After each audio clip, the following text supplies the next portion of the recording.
Recently, I've been trying to walk every single day, every morning when I wake up. I get up around 5 and I have a little bit of time before my day gets started at 6 a.m.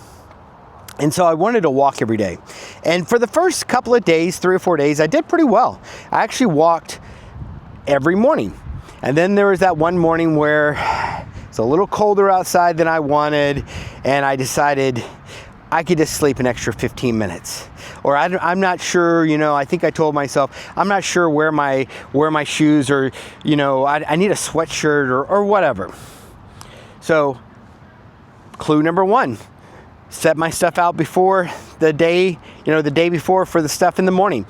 Not revolutionary. You've read this in many books and all the rest, but it actually works. I take the time. I put my shoes and socks at the end of the bed, right where I sit to put on my shoes, and I decide what shirt I'm gonna wear. I like to walk in shorts, but that's a whole nother thing.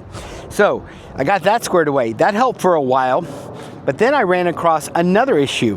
And that second issue was that once I make a cup of coffee, and I like waking up and having coffee, once I made that cup of coffee, I was pretty much not gonna go walking. I was gonna sit at my desk and continue to journal and write and think and do all the things that I enjoy doing in the morning. What did I do to alleviate that? I had to come up with a solution. What I came up with was using a coffee pot with a timer. I knew we had one in the house. We hadn't used it in a while, so I drug it out from underneath the cabinet, cleaned it all up, and sure enough, it works. So I set that timer to go off about 15 minutes before I get back from my walk. And I walk in the house, and there's fresh coffee made for me. The last part of the story, this all sounds so triumphant, but I'm telling you the last part of the story. So I got shoes out of the way, next excuse about coffee. And the other day I was sitting there putting my shoes on, and I had one sock on and I had the other sock in my hand, and I just stared at the wall. And I was like, it was colder that morning. And I was like, do I really want to go for a walk?